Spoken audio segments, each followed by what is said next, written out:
तो चलिए दोस्तों शुरू करते हैं। Okay, let's start. मेरे चैनल का नाम है दोस्तों अनबॉक्स इंग्लिश बाय अनुज। और यदि आप मेरे साथ कंसिस्टेंट रहोगे तो मैं इंग्लिश आपके लिए वास्तव में इजी कर दूंगा। तो आज हम लेते हैं अपनी क्लास नंबर 4। और क्लास नंबर 4 के अंतर्गत सबसे पहले टॉपिक लेते हैं future indefinite tense. Future indefinite tense को हिंदी में बोलते हैं भविष्य अनिश्चित काल। अब दोस्तों इसकी पहचान देखते हैं।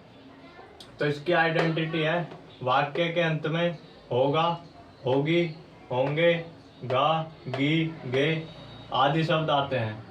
जिस वाक्य के अंत में होगा, होगी, होंगे, गा, गी, गे आदि शब्द आते हैं वो फ्यूचर इंडेफिनिट टेंस के अंतर्गत आते हैं। लेकिन ये आइडेंटिटी 90% को कवर करती है। कुछ 10% टेंस ऐसे भी होते हैं जो वाक्य के अंत की पहचान से नहीं देखे जाते, लेकिन वो फिर भी फ्यूचर इंडेफिनिट टेंस में बनते हैं। तो फिलहाल इसी 90% पे पकड़ कर लेते हैं। तो इसके कुछ रूल्स हैं, जैसे मैन वर्ड या हेल्पिंग वर्ब, विल और शैल। इसमें मैन वर्ड बोलो इसे या हेल्पिंग वर्ब, एक ही बात है। इसमें हेल्पिंग वर्ब का यूज किया जाएगा विल एंड शैल का, लेकिन आपको हमेशा विल का यूज करना है। अब नए ट्रेंड में शैल ऑब्सोलीट हो चुका है, हमेशा विल का यूज करते हैं। तो हम भी प्रत्येक सेंटेंस में विल का यूज करेंगे। I, we, you, they, he, she, it. मतलब कि प्लूरल पर्सन हो या सिंगुलर पर्सन हो, हर किसी में विल का यूज करेंगे।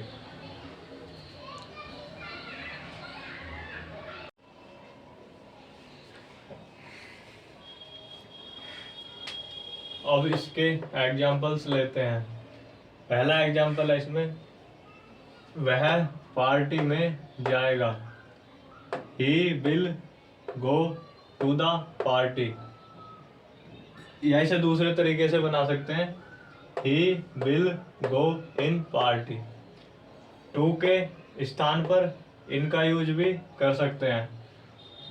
तो पहला एग्जाम्पल है वह पार्टी में जाएगा, he will go to the party, या he will go in party. To के स्थान पर इनका यूज भी कर सकते हैं, जैसे आपका दिल करे ऐसे बना लेना। इसी का दूसरा एग्जाम्पल हमने लिया, वह वहां नहीं जाएगा। He will not go there और ही वोंट गो देयर।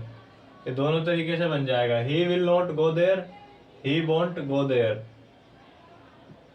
जब नोट को विल के साथ लेंगे यानी कि वोंट बनेगा, विल के साथ नोट लेंगे तो वोंट बन जाएगा, ही वोंट गो देयर।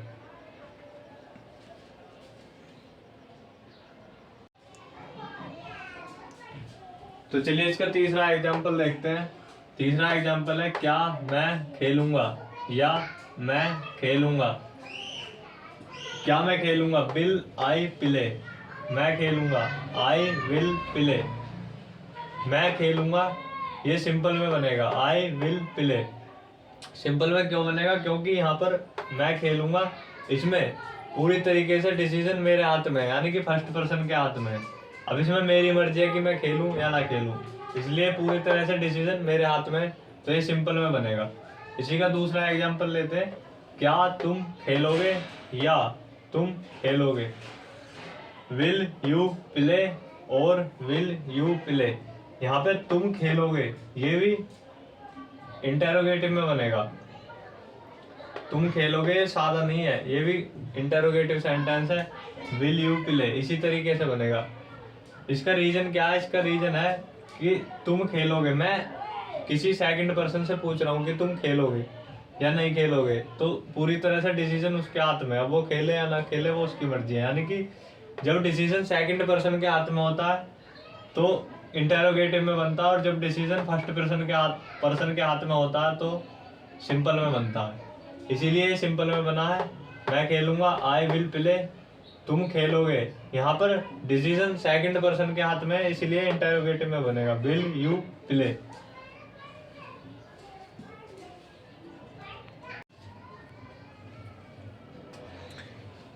तो दोस्तों इसका पांचवा एग्जांपल लेते हैं, मैं क्या खेलूंगा। What will I play.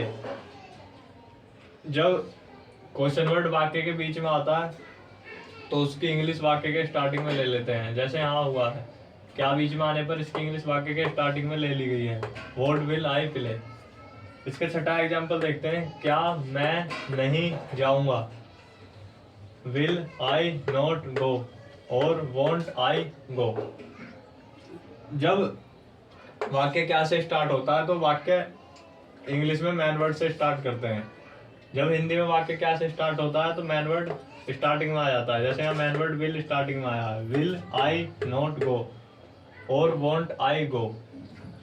जब विल और नॉट को मिलाकर लिखते हैं तो वॉन्ट बनता है। जब विल और नॉट को अलग रखेंगे तो ये नॉट सब्जेक्ट के बाद आएगा, लेकिन जब इसे विल के साथ मिला देंगे तो वॉन्ट बन जाएगा और ये नॉट सब्जेक्ट से पहले आएगा। ये वॉन्ट के अंदर छुपा हुआ है, ये सब्जेक्ट से पहले आ जाएगा, तो ये बनेगा विल आई नॉट गो और वॉन्ट आई गो। सातवां एग्जाम्पल लेते हैं, मोहन क्यों नहीं पढ़ेगा, why will Mohan not study. Question word वाक्य के बीच में आने पर उसकी इंग्लिश वाक्य के स्टार्टिंग में आ जाती है। इसका फॉर्मूला बनेगा question word plus man word plus subject plus not plus action. अब इसका आठवां एग्जाम्पल लेते हैं, मैं खेलूंगा, आई विल प्ले। ये सिंपल का एग्जाम्पल है, ये सिंपल है। अब एग्जाम्पल लेते हैं जब हमारे पास ऑप्शन होता है, इसी में जब हमारे पास ऑप्शन होता है उसका एग्जाम्पल लेते हैं।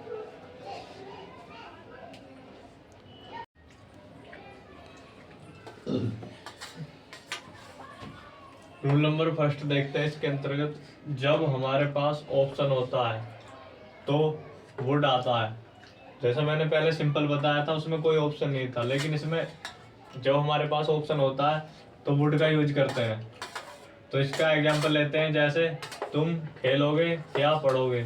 तुम खेलोगे या पढ़ोगे, इसमें हमारे पास ऑप्शन है। अब मैं बोलूं कि मैं खेलूंगा तो इसमें विल का यूज नहीं होगा, वुड का यूज होगा, आई वुड प्ले। जब हमारे पास ऑप्शन होता है तो विल का यूज ना करके वुड का यूज करते हैं, जिस तरीके से हमने इसमें वुड का यूज किया है। अब इसी का रूल नंबर सेकंड लेते हैं। रूल नंबर सेकंड में है, रिक्वेस्ट के लिए भी वुड का प्रयोग करते हैं। या तो जब हमारे पास ऑप्शन होता है जब वुड का प्रयोग करते हैं, या जब किसी से रिक्वेस्ट करते हैं तब वुड का प्रयोग करते हैं। जैसे इसका एग्जाम्पल लेते हैं, एग्जाम्पल है इसमें, पहला एग्जाम्पल है, क्या आप मुझे यह पता बताओगे, would you tell me this address. तो यहाँ पे हमने किसी से रिक्वेस्ट किया है, क्या आप मुझे यह पता बताओगे, कृपया क्या आप मुझे यह पता बताओगे, please would you tell me this address.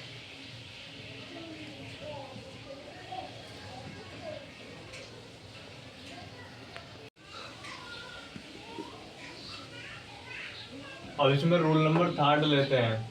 Rule number third है हमारा, जहाँ पर फिजिकल एक्टिविटी होती है वहाँ पर कुड का प्रयोग करते हैं। जहाँ पर भी फिजिकल एक्टिविटी होगी वहाँ कुड का प्रयोग करेंगे। जैसे पहला एग्जांपल है, इधर आओगे या क्या इधर आओगे। ये दोनों ही प्रश्नवाचक हैं, यानी कि इंटेरोगेटिव है। इधर आओगे ये सिंपल नहीं है, ये भी प्रश्नवाचक है। क्या इधर आओगे, ये भी प्रश्नवाचक है, क्योंकि इसके अंदर क्या छुपा हुआ है, क्या इधर आओगे या इधर आओगे, तो इसके अंदर क्या छुपा हुआ है। तो ये बनेगा could come here, could come here. और ये प्रश्नवाचक क्यों है, क्योंकि ये दूसरे पर्सन पर डिपेंड करता है। जैसे हम किसी से बोलेंगे इधर आओगे तो हम सेकंड पर्सन से बोल रहे हैं कि इधर आओगे, जैसा मैंने पहले आपको बताया था। जब सेकंड पर्सन पर डिपेंड करता है तो वह सिंपल नहीं होता, प्रश्नवाचक होता है। अब ये सेकंड पर्सन पर डिपेंड करता है कि वह आएगा या नहीं आएगा, तो इसलिए ये क्वेश्चन वर्ड है। और प्रश्नवाचक होने के साथ साथ इसमें फिजिकल एक्टिविटी भी होगी। जब वो उठ कर आएगा तो इसमें फिजिकल एक्टिविटी भी होगी। जैसा कि यहाँ पे हमारा रूल बोलता है कि फिजिकल एक्टिविटी जहाँ होती है वहाँ कुड का प्रयोग करते हैं। फिजिकल एक्टिविटी होने के कारण इसमें कुड का प्रयोग किया गया, कुड कम हेयर। इसका सेकंड एग्जांपल है, क्या तुम इधर आओगे, कुड यू कम हियर।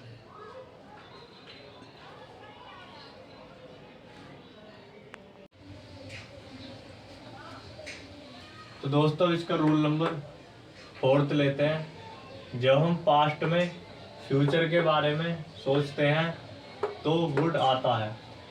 जब हम पास्ट में बैठकर फ्यूचर के बारे में सोचते हैं तो वुड का यूज करते हैं। जैसे आज 10 तारीख है और मैं बात कर रहा हूँ 6 तारीख की, और मैं 6 तारीख को बैठा हुआ सोच रहा था कि मैं 7 तारीख को नहीं खेलूंगा, यानी कि 6 तारीख में सोच रहा था मैं 7 तारीख के लिए, तो 6 तारीख में 7 तारीख फ्यूचर था, तो मैं पास्ट में बैठकर फ्यूचर के बारे में सोच रहा था। तो ये बनेगा I was thinking on 6 August that I would not play tomorrow. I was thinking on 6 August that I would not play tomorrow. तो इसमें मैं पास्ट में बैठकर फ्यूचर के बारे में सोच रहा था कि मैं 7 तारीख को नहीं खेलूंगा, 6 तारीख में सोच रहा था मैं। तो जब हम पास्ट में बैठकर फ्यूचर के बारे में सोचते हैं तो वुड आता है।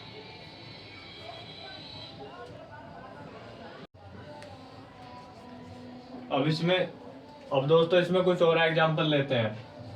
पहला एग्जाम्पल है मोहन कहाँ जाएगा। वेयर विल मोहन गो। जब क्वेश्चन वर्ड वाक्य के बीच में आता है तो उसकी इंग्लिश वाक्य के शुरू में आ जाती है। क्वेश्चन वर्ड वाक्य के बीच में आने पर उसकी इंग्लिश वाक्य के शुरू में आ जाती है। Where will Mohan go. Second है इसका आप क्या खेलोगे। What will you play. आप क्या खेलोगे, व्हाट विल यू प्ले। जब क्वेश्चन वर्ड वाक्य के बीच में आता है तो उसकी इंग्लिश वाक्य के शुरू में आ जाती है। अगर इसे ऑप्शन के साथ पूछ लिया जाए, जैसे आप क्या खेलोगे, हॉकी या क्रिकेट। अब इसमें ऑप्शन दे दिया कि आप क्या खेलोगे, हॉकी खेलोगे या क्रिकेट खेलोगे। जब ऑप्शन के साथ पूछ लिया जाए तब वुड आएगा। What would you play hockey और cricket. What would you play hockey और क्रिकेट। जब ऑप्शन के साथ पूछ लिया जाए तो वुड का यूज करते हैं, और जब बिना ऑप्शन के पूछा जाता है तो विल का यूज करते हैं।